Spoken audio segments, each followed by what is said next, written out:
Il y a une histoire qui s'est passée depuis un temps et je pense que beaucoup peuvent en tirer des leçons très importantes. Michael B. Jordan et Lori Harvey se séparent.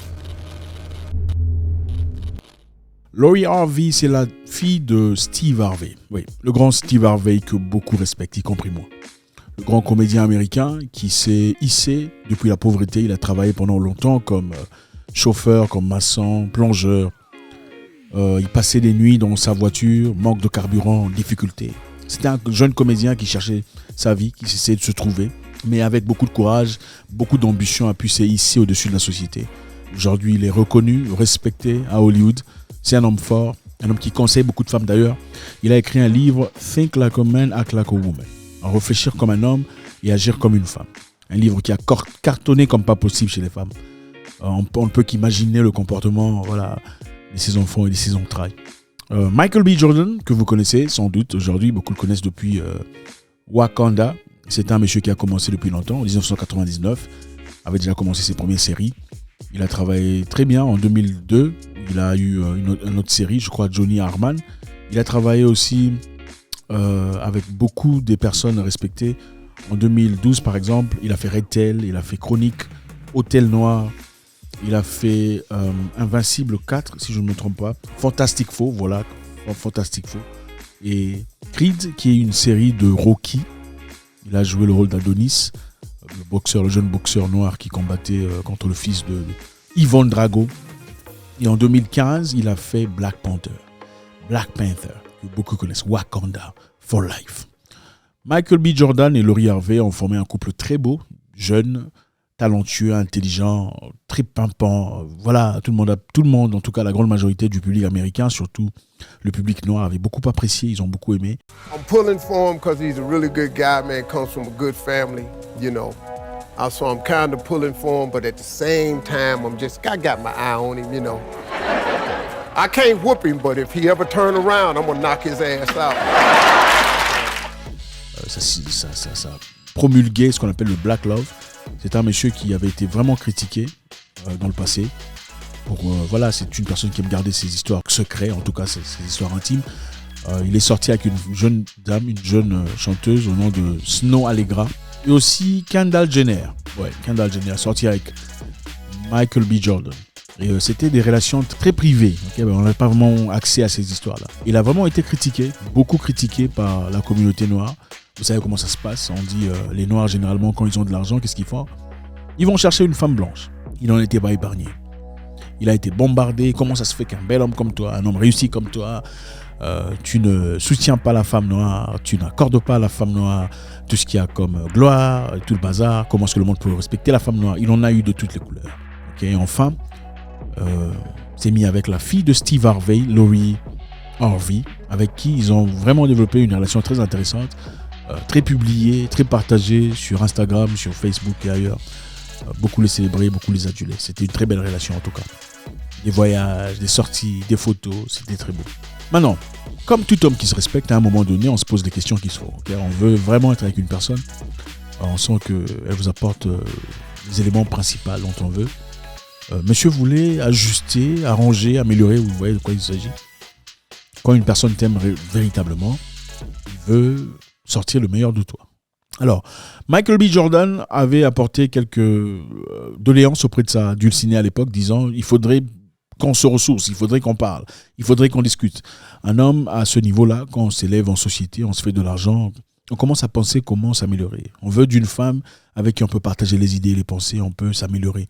On peut carrément chercher comment avancer dans la vie. Okay? C'est simple, vous parlerez à toute personne entreprenante, en tout cas ceux qui sont sérieux, ils vous diront que je veux d'une femme qui m'apporte des idées. Elle peut ne pas me donner de l'argent ou des opportunités, mais au moins qu'elle soit là pour m'écouter. Aucun homme intelligent ne veut d'une femme avec qui on ne peut pas discuter, on ne peut pas parler. Tous les hommes forts de la société veulent d'une femme, avec qui on peut discuter. Pablo Escobar avait voulu de sa femme parce que sa femme comprenait le drill, elle comprenait le fonctionnement du travail. Alors Michael B. Jordan, d'après son interview, et aussi beaucoup d'autres sources, était confronté à une femme qui ne comprenait pas ce qui se passait à part le fait de rester devant son téléphone. Elle passait tout le temps devant son téléphone en train d'appuyer. Elle ne pouvait pas avoir une conversation intelligente, constructive et progressive. C'était son inquiétude numéro 1. Au numéro 1, c'est au préféré, pour les francolâtres. En tout cas, peu après, malgré ses difficultés, il voulait justement améliorer sa femme un tout petit peu, question d'avancer. Pas seulement lui, mais les deux en communauté, en couple. La femme n'était pas tout à fait d'accord par rapport à ça. Monsieur a dit, je suis prêt, je veux qu'on passe à l'étape supérieure. Qu'est-ce qui s'est passé ensuite? Laurie Harvey dit, non, je ne suis pas prête. Elle a fui. Elle s'est barrée. Elle a directement effacé les photos de son homme, Michael B. Jordan, de son Instagram. Elle a dit, bon, voilà, j'y vais, je m'en vais. Elle est partie. Michael B. Jordan est resté en train d'essayer de comprendre ce qui s'est passé. Il avait ses inquiétudes, certes, mais il ne s'attendait pas que ce soit aussi rapide. Vous savez, je vous dis très souvent, quand une femme te quitte, elle ne te quitte pas le jour où elle t'a quitté.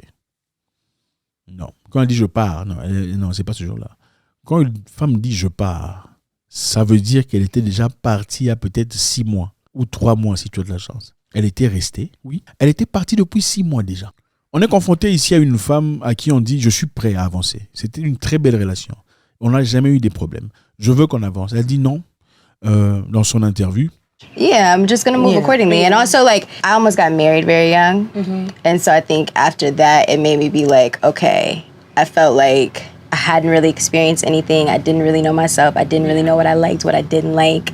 I just feel like I hadn't really experienced life. So I think at that point, then I was like, okay, I'm about to, like I said, just date on my terms. And like, however I want to move, whatever I want to do, I'm going to do it. And if it's no longer serving me, I'm going to move on. Puis ce qui s'est passé, elle dit non, voilà, moi je suis pas prête, j'avais besoin de me découvrir, je me connais pas encore, je dois encore faire la vie, je dois encore sortir, je dois encore faire ceci, cela, je dois encore faire ça, j'ai encore des choses à faire et tout le bazar. Je veux pas. C'est très intéressant pour une personne qui dit je veux encore me découvrir, je vais encore faire la vie. Si vous regardez dans le passé, vous savez, le passé est très important. Beaucoup de gens n'aiment pas parler de leur passé parce que c'est un passé pourri. C'est ça la vérité. Pourquoi tu ne parlerais pas d'un beau passé?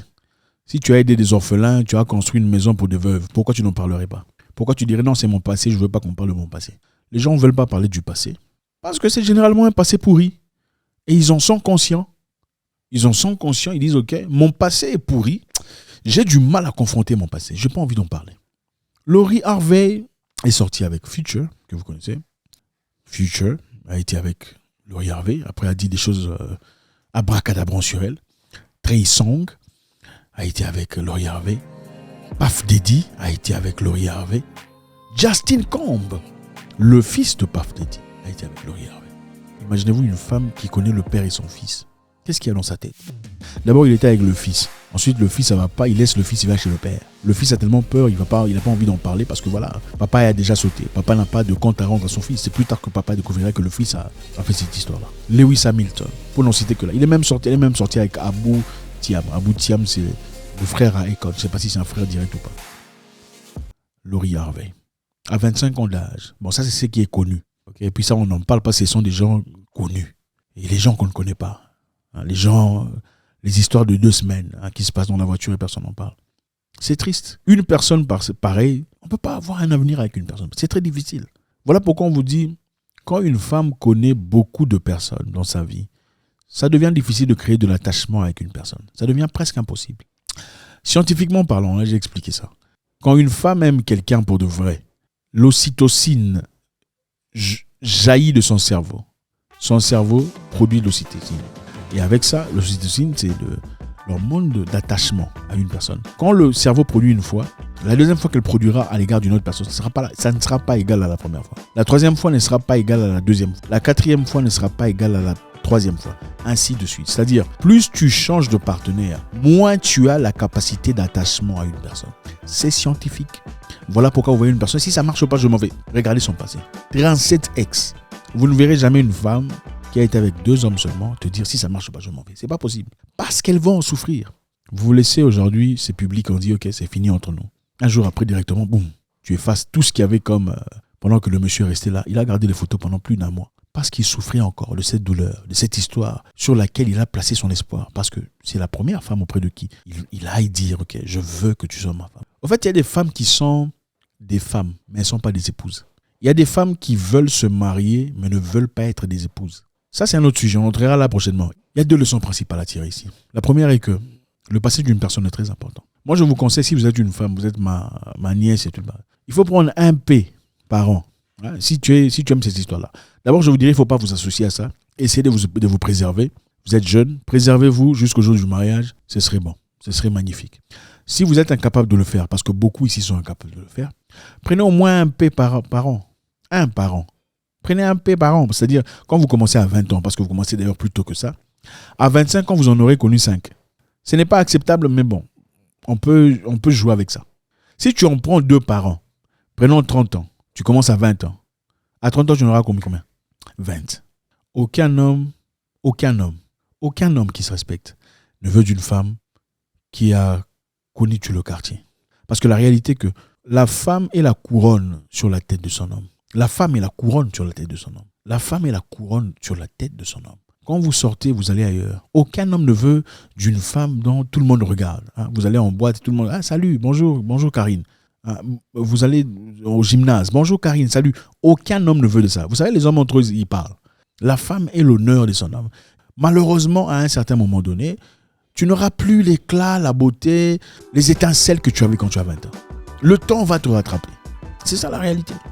Je sais que beaucoup n'aiment pas ça. Et ce message n'est pas pour vous si ça vous gêne. Je comprends tout à fait. Je m'adresse à ces femmes féminines africaines qui ont besoin de garder la propreté. Okay? Elles comprennent que les femmes ne font pas exactement ce que les hommes font. Parce qu'ils sont différents. Comprenez une chose. Quand les opportunités se présentent dans la vie, il ne faut pas jouer avec.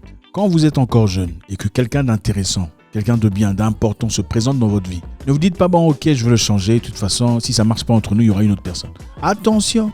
Ouais, il y a des gens qu'on ne change pas. Certaines personnes vous disent, il ne faut jamais supplier, il ne faut jamais courir derrière quelqu'un. C'est peut-être vrai dans beaucoup de cas. Dans beaucoup de cas. Pas dans tous les cas. Il y a des gens auprès de qui il faut aller s'excuser. Il y a des gens qu'il faut faire tout pour préserver dans sa vie. Parce que ces personnes sont spéciaux. Comprenez une chose, il n'y a pas d'homme parfait, ça n'existe pas. Aucun humain n'est parfait, même vos parents ont des défauts. Donc si vous trouvez quelqu'un de bien, de respectueux, de génial, cramponnez-vous là-dessus. Ne laissez pas passer cette histoire. Il n'y a pas d'honneur à être une femme indépendante, autosuffisante, à 40 quelques années de vie, en train de bercer les enfants de ses petites sœurs et ses nièces. Et non. Il n'y a pas d'honneur. Ne cherchez pas à devenir cette tantine aigrie, amère du quartier que tout le monde regarde. Et tout ça, c'est pour votre bien qu'on le fait. Merci infiniment les amis, c'est toujours avec beaucoup de plaisir. J'espère qu'on en a tiré quelque chose. Je vous souhaite une excellente journée. J'espère vous parler encore très bientôt dans une nouvelle vidéo. Au revoir.